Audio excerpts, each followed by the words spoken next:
எல்லாருக்கும் வணக்கம். இன்னைக்கு நம்ம பார்க்க போற படத்தோட பேர் காந்தாரா சாப்டர் 1. இந்த படம் காந்தாரா படத்தோட ஆரம்பத்தில் நம்ம ஹீரோட அப்பா சாமி ஆடிட்டு காட்டுக்குள்ளே போய் ஒரு இடத்துல மாயமாக மறைஞ்சிருவார்ல, அந்த இடத்துல அவரோட பையன் நின்றுக்கிட்டு அப்பா எப்படி இங்கே மாயமாக மறைஞ்சாருன்னு கேட்குறாரு. அதுக்கு ஒருத்தர் அது எப்படின்னு ஒரு கதையை சொல்ல ஆரம்பிக்கிறாரு. அந்த கதை 1000 வருஷத்துக்கு பின்னாடி போகுது. அதாவது 1000 வருஷத்துக்கு முன்னாடி காட்டுக்குள்ள ஈஸ்வர பூந்தோட்டம்னு ஒரு பகுதியை காட்டுறாங்க. அந்த இடத்துக்கு வேட்டைக்கு வந்து அப்போ இருக்கிற ராஜா அந்த பகுதியை ஆக்கிரமிக்க ட்ரை பண்ணுறாரு. ஆனால் அவரால் முடியல. அதுக்கு காரணம் அந்த பகுதியில் பிரம்ம ராட்சசன் ஒருத்தன் இருக்கான் அப்படின்னு சொல்கிறாங்க.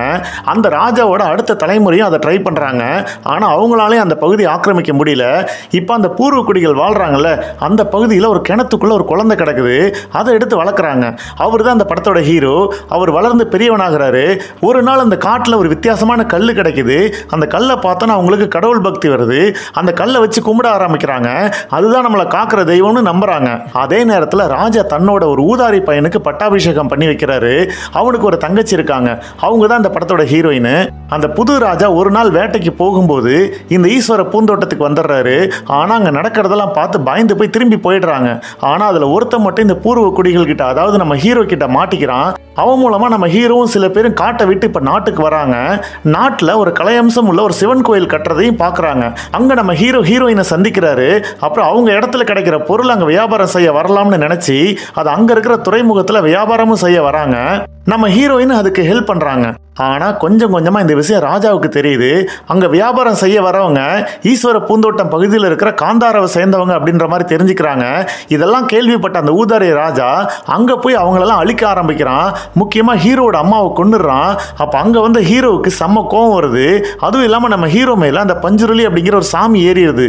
வழக்கம் போல் காந்தாரா ஃபர்ஸ்ட் பார்ட்டில் வந்த மாதிரி நம்ம ஹீரோ ருத்ரதாண்டம் ஆட ஆரம்பிக்கிறாரு. அந்த ராஜாவை அங்கேயே கொன்னுடுறாரு. இப்போ பையன் இறந்துட்டதுனால மூத்த ராஜா அப்செட் ஆகுறாரு. அதே நேரம் கற்ற சிவன் கோயில் லிங்கத்தில் விரிசல் வந்துருதுங்கிறத கண்டுபிடிக்கிறாங்க. இப்போ அதை சரி செய்யறதுக்காக நம்ம ஹீரோட சாமி அங்கே வரணும்னு ஹீரோயின் வந்து நம்ம ஹீரோ கிட்ட கேட்குறா. ஹீரோ அவங்க கிட்ட நல்லது செய்ய நாங்கள் எப்பவுமே ரெடின்னு சொல்லி அந்த சாமியை கொண்டு வந்து கொடுக்குறாரு. இப்போ ஹீரோ இருக்கிற அந்த காட்டுக்குள்ள அந்த சாமி இல்லை. இங்கே வந்த சாமியை செயல்பட விடாமல் தடுத்துடுறாங்க. இதே நேரத்தில் அங்கே தான் சாமி இல்லையே. இப்போ ஈஸ்வர பூந்தோட்டத்தை நம்ம கட்டுப்பாட்டுக்குள்ளே கொண்டு வந்துடலான்னு முடிவு பண்ணுறாங்க. இப்போ இதுக்கப்புறம் என்னாச்சு, இதெல்லாம் யார் பண்ணா, இப்போ ஹீரோ என்ன பண்ணாரு அப்படிங்கிறது எல்லாத்தையுமே கொஞ்சம் த்ரில்லர், நிறைய ஃபேண்டசி கலந்து ரத்தமும் சதையுமா சொல்லியிருக்கிற கதை தாங்க இந்த கதை.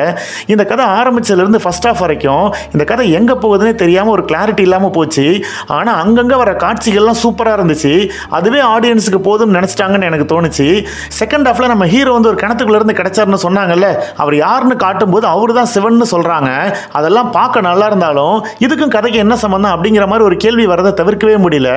அவரே சிவன்னு சொல்லிட்டா அதுக்கப்புறம் அந்த ஊரை காக்கிற, அந்த பகுதியை காக்கிற பஞ்சுருளி சாமி வந்து எதுக்கு அவர் மேலே வரணும்?